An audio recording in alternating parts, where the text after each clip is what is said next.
Thingkho Le Malcha, by KSO Media and Documentation Cell, issue number 40, Thursday, October 21, 2023. Headlines: More protest against induction of state forces in hill areas, Kuki Tankle submits charter of demands. Global peace rally in support of separate administration demand on the pipeline. Staged combing operation irks Ko-Tu. Baron's Métis Thingkho blood relationship announcement is bereft of any sound logic, says Thingkho apex body, rejects Ukral becoming Manipur's summer capital. Lamka Leni Winger counter opened. Objection raised against proposed deployment of CRPF. A Kuki ZO youth highlights ethnic conflict at UN Indigenous Youth Forum in Rome. Decoding Sharda's false narratives. The paradoxical Métis CM. A series on humanitarian works 04. Fellowship Ashram Kids Garden Project. Thingkho Le Malcha. Relief Center Update. VK Tana High School, Relief Center, Vangnuam, New Lamka. Managed by Young Paite Association, New Lamka Relief Committee. Total inmates registered, 61 star. Male, 27. Female, 34. Kuki victims update as on October 16, 2023. Deaths, 146. Villages burnt, 200 plus. Houses burnt, 7,000 plus. Churches and synagogues burnt, 360 plus. Displaced persons, 41,425. More protest against induction of state forces in hill areas, Kuki Tankle submits charter of demands. The people of Tankle district have came out in large numbers against the induction of state forces in the hill areas by staging a sit-in protest at Moore Town, today. The sit-in was held under the aegis of Kuki Tankle, KIT. Strongly denouncing the forceful induction of state forces in the hill areas, the KIT also submitted a charter of demands to the Deputy Commissioner of Tankle. Despite the adequate strength of security forces already deployed in Moore, a small town inhabited by a small size of population, and much against the wishes and continued objection of the people of Moore, the Manipur state government's repeated attempts to deploy additional state forces, commando, IRB etc., is questionable, said a letter addressed to the Deputy Commissioner. The Kuki apex body urged the government of Manipur to disclose its exact intention to the people of Moore. It stated that Moore is predominantly inhabited by Kuki-Zo group of people. But no Kuki-Zo officer is being deputed or posted to run important government departmental offices such as police station, etc. in Moore or Tankle district headquarters. There is no law and order problem in Moore and Tankle areas, and deployment of state forces is totally unnecessary, it said.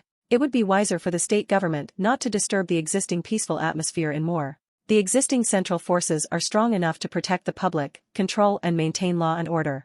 Hence, the Manipur government's decision of inducting more and more state machineries is nothing but hidden strategy for resettlement of Métis, KIT said. The charter of demands included no resettlement program until political settlement, to appoint tribal Kuki-Zo officers in Tankle and Moore subdivision, no further induction of state forces police CDO, IRB and MR in Moore/Tankle, no chopper services for IRB, CDO and MR, to remove Mira Pibus checkpoint at Kukching Lamkai and other areas. To disallow and release essential commodities still blocked at Kukching area, to remove all CDO posts and disallow CDO patrolling in and around.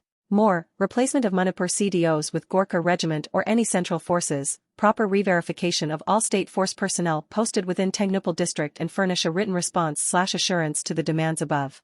The charter of demands were arrived at a joint meeting of all CSOs of Tankle district today, the October 20, 2023 comprising of KCA Tankle, KCA Moore Block, HTC, KSO, KKL, KWU and HR and MYC. Global peace rally in support of separate administration demand on the pipeline. The ZO United, an apex coordinating body of the ZO Breathans, in its executive meeting on October 21 resolved to organize a global peace rally in support of separate administration demand in all Zonathlak inhabited district/states/countries within November 2023 or before the winter session of the Indian Parliament. During the third ZO United Executive Body meeting, held at MPC office, Lamka, the secretary gave a report of their Mizoram tour by highlighting various activities and other related issues to be followed up from the tour. And the report was supplemented by the convener. The members present in the meeting appreciated and accepted the report with gratitude. The committee highly appreciated and acknowledged the Mar Impui initiatives for land filling and repairing of the road between Sipyukon and Tuavai under National Highway 150. The committee also resolved to induct Manipur Tribal Forum Delhi, MTFD, as a co-opted member of the executive body to the ZO United with immediate effect. It resolved to have a meeting with Lamka-based church leaders at the earliest and entrusted the cabinet to finalize the details of the meeting. The committee proposed to organize unity and mobilization tour in the following districts and states: Kangpokpi, Chundel, Tankle, Nagaland and Meghalaya. Staged combing operation irks Ko-Tu. The Committee on Tribal Unity, KOTU, Kingpokpi, has vehemently condemned the alleged staged operation and recovery of arms by the state forces on several occasions. The KOTU Women Wing leader said that on October 17 there was a claim regarding a search and cordon operation between Nungshun village and Kopabung village under the jurisdiction of Sagalmang Police Station Impal East, where numerous arms and ammunition are said to be recovered. She said that the Kuki Zo locals were completely unaware of the said operation and later it was affirmed that it was a staged operation. She also pointed out that a similar incident occurred in the Common areas on October 20, while adding that the staged operation was targeted to malign the Kuki Zo volunteers for possessing illegal arms. She then said that such a cheap narrative is the handiwork of the partisan government to depict the minority as the aggressor. It has now become imperative that the public and national media should be cautious while dealing with valley-based media houses, she said. The KOTU Women's Wing leader also said that the Kuki Zo women of Kingpokpi district who are on an indefinite relay round-the-clock sit-in protest will not back off and continue with the protest until separate administration for the Kuki Zo is materialized. Baron's Métis Tankle blood relationship announcement is bereft of any sound logic, says Tankle apex body, rejects Ukral becoming Manipur's summer capital. The Thingkho Le Malcha, TNL, an apex body of Tankle, has declared that it did not recognize the authority of N. Biren Singh to define the blood relation of the Tankle tribe either as head of a state government or in his individual capacity. In response to the public declaration made by the Chief Minister N. Biren Singh 3 days ago at Ukral about the Tankle and Métis being blood brothers, the Tankle apex body stated that it did not dismiss or disregard instances of relationships between certain families or clans of Tankle and Métis communities. However, trying to blanket the entire Tankle community under such stray historical and genealogical definition is bereft of any sound logic. Such a declaration holds no bearing for and meaning of TNL, it said. TNL also stated that the Tankle people are competent enough to know their own history and the tribe also believe in their destiny as an integral part of the Naga nation and did not wish their land to become a summer, second or any other capital of Manipur. In its statement on Saturday, the TNL stated that they were constrained to issue a statement to clear the air in the backdrop of widespread public outrage and confusion regarding the visit of N. Biren Singh, Chief Minister of Manipur, to Ukral and related activities thereof. Thingkho Le Malcha, as the apex Tankle body, is in no way connected to the state cabinet meeting held in Ukral during the Chief Minister's visit and it is also not a party to the joint memorandum submitted by certain Tankle civil voluntary organizations, it said. Further, TNL stated that they welcomed and appreciated every move by the state government regarding development works in the district and called for an understanding that the state government was merely doing its mandated duty and not bestowing any extraordinary largesse to Tankle tribe.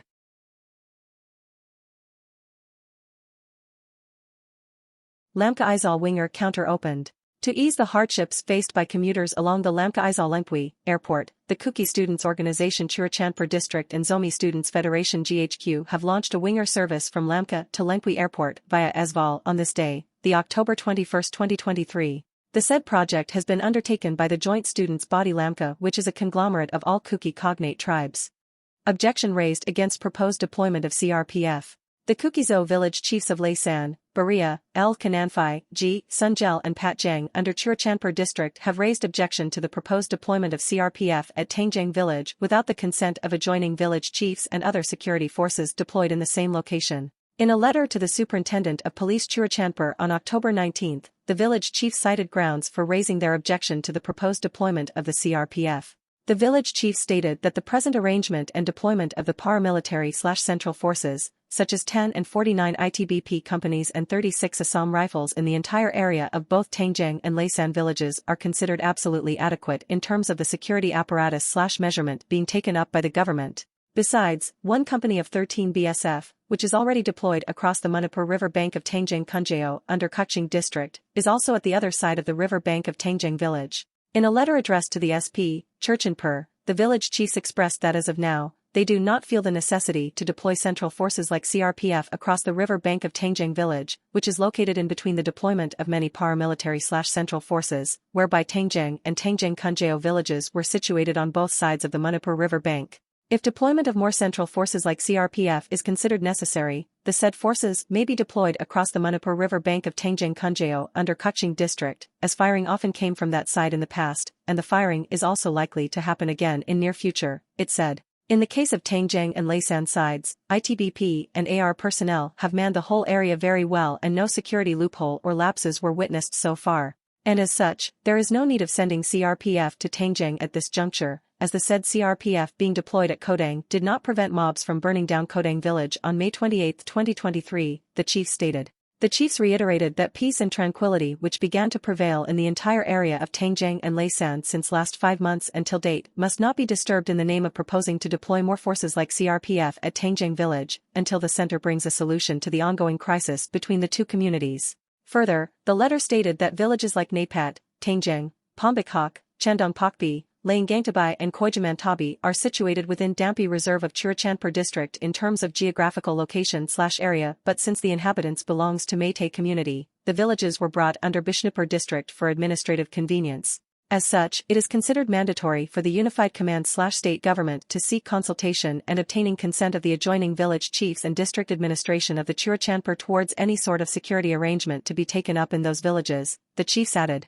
A Kuki Zo youth highlights ethnic conflict at UN Indigenous Youth Forum in Rome. At the invitation of the Indigenous People Unit of the Food and Agriculture Organization of the United Nations, Denis Lalienzo Almar attended the second biennial United Nations Global Indigenous Youth Forum, UNGIF, held in Rome, Italy from 16 to 20 October 2023. The UN Global Indigenous Youth Forum is the only indigenous-related high-level forum hosted by the Food and Agricultural Organization of the United Nations, FAO. This UN forum results from a 2017 recommendation from UNDESA to FAO through the UN Permanent Forum on Indigenous Issues, UNPFIA, which built upon FAO's work with the Global Indigenous Youth Caucus, GIYC, in 2017 and the Rome Declaration on Indigenous Youth.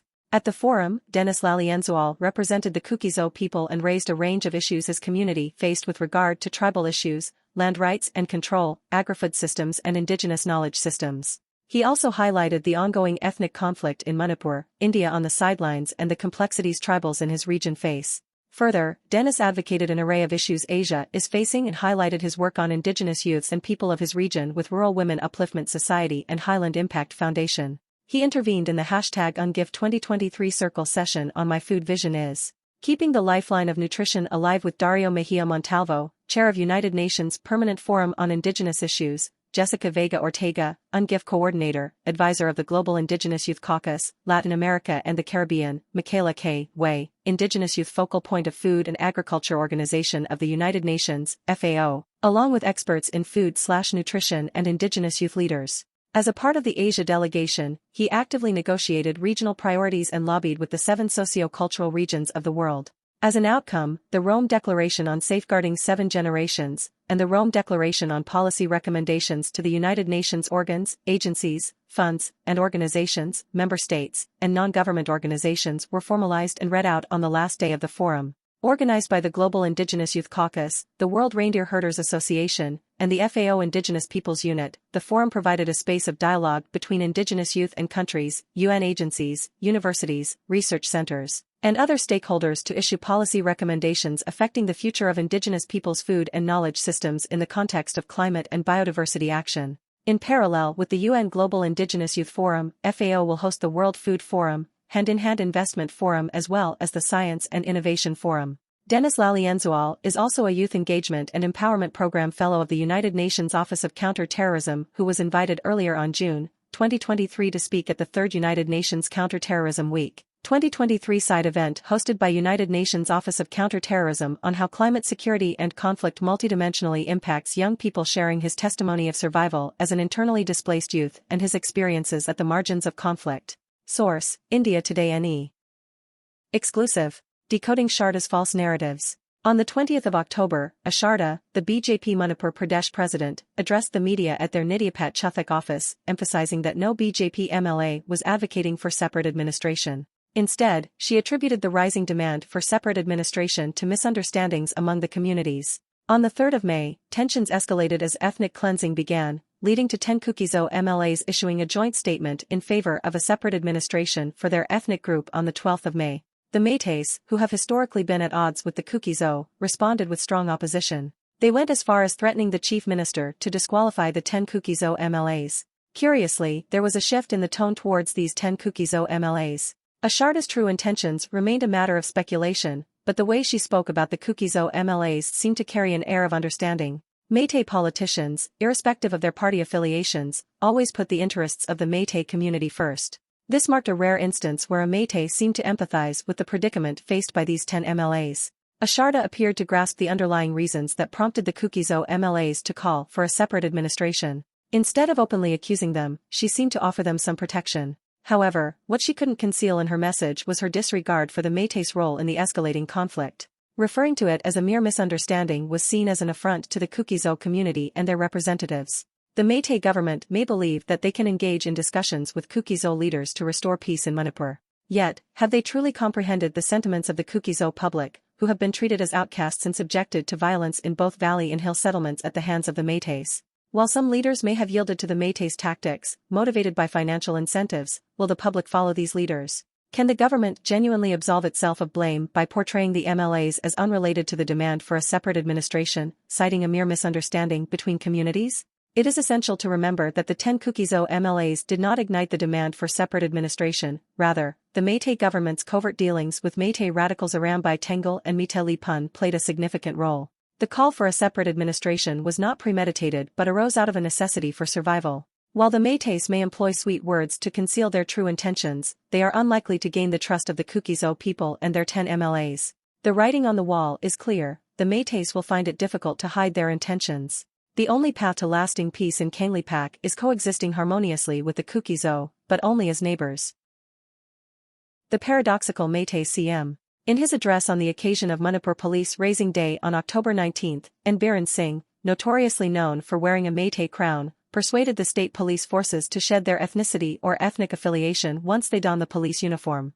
The day before making this statement, the same N. Biren Singh, on October 18 at Ukhrul to be precise, preached that the Métis and Tankles are brothers. N. Biren Singh is the chief minister of Manipur, after all. In Ukhrul, he was playing to the gallery by hard-selling the Métis-Tankle brotherhood. There is nothing to deplore about the assertion of fraternal ties by two communities. Rather, it should be appreciated, particularly at this time when the relations among the ethnic communities in Manipur are quite fragile. Again, Biren was prompt in advising the police forces not to stick to their ethnicities when discharging duties. What was hard to digest, or the paradox, is the fact that this Métis CM dissuading others from becoming one such. Ever since Biren Singh ascended to the chief minister's seat, he has openly professed his infamous Métisism and has been preoccupied with Métis-centric agenda only. His obsessive preoccupation with the Métis-centric agenda offers fertile ground for the prevalence of schism among the various ethnic groups of Manipur, and the rest, as they say, is history. The present crisis besieging the state now is the outcome of his reckless persuasion of jingoism and chauvinism.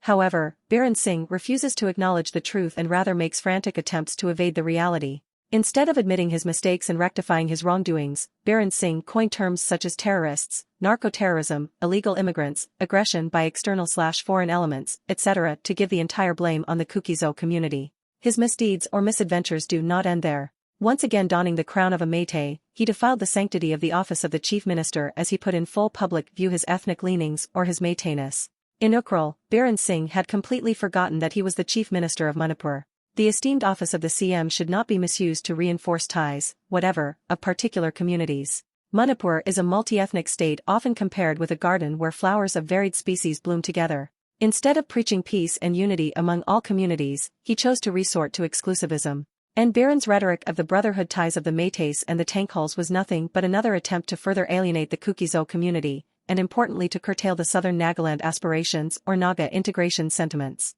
It is to be seen whether the rhetoric pays any dividends. Biren Singh is not yet done with the Kukis. His antagonism against the Kukis is heightened. He is engrossed in grouping, aligning and pitting other communities of Manipur against the Kukis through the reputable office of the chief minister. He is still a Métis CM is a fact proven beyond doubt. Now the ball is in the court of the center, whether to allow such narcissists to continue reigning the affairs of Manipur. A series on humanitarian works 04. Fellowship Ashram Kids Garden Project. The Kids Garden Project, among displaced children in relief camps in Churachandpur, is an initiative of Fellowship Ashram, Gujarat, in association with the Rural Women Upliftment Society, RWUS, Manipur. The main objective of this project is to ensure that education is not lost among the children and to support their mental and physical well-being in the relief camps. Through this initiative, we aim to restore hope in the young hearts of the children, educationally, spiritually, emotionally, and socially. Under this project, tuition centers are set up in different relief camps with support from the respective camp in charge. At the onset of the project, approximately 1,900 children from 46 relief camps across the town enrolled. These children are taught by 55 enthusiastic young volunteer teachers, some of whom are internally displaced persons, IDPs, themselves. A few of the children have been fortunate to receive sponsorships from various organizations and individuals, so the number of children may fluctuate. The curriculum that the teachers focus on includes general education, arts and crafts, and lessons from the Bible to help restore the students' spiritual lives. The volunteer teachers are each assigned one camp with children ranging in age from 3 to 15 years. They spend 3 hours a day, 5 days a week with the students, with different time slots according to different age groups. Each student under this project is provided with basic stationery items, color pencils, and chart paper. The volunteer teachers report to the general coordinator daily regarding the details of their visits and send in their lesson plans weekly. The coordinator, in turn, follows up with the teachers and tries to visit different camps each week. Once a month, the volunteers meet together to discuss and share their experiences, challenges, and encourage each other. Presently, the project focuses only on displaced children who are unable to attend schools for various reasons. The project is expected to phase out once all the children can gain admission to regular schools for a formal and structured education. Relief centers, especially those far from the town area, are diligently sought out to find more children who do not have the privilege of attending proper schools. Currently, we have 1,300 children in 50 relief camps. Some of the challenges we face are: 1. Many camps have no dedicated rooms for classes since most of them have insufficient space. Hence, many of them have classes outdoors. 2. There are no proper desks and benches, so the kids usually sit on the floors. 3. There are no proper study materials and toys for the children since we can only provide the basic necessities currently. Releasing Ceremony of Egam Hilahem. The releasing ceremony of Egam Hilahem, a song translated and sang in 9 different dialects of Kuki by the Joint Artistes Association, was organized today at Peace Ground, Tabong, Lamka. The song is composed by Pu Ls Mainboy Lungdam, a prominent songwriter of the Kuki community who was martyred in the line of duty as a volunteer defending Kuki villages on August 31, 2023.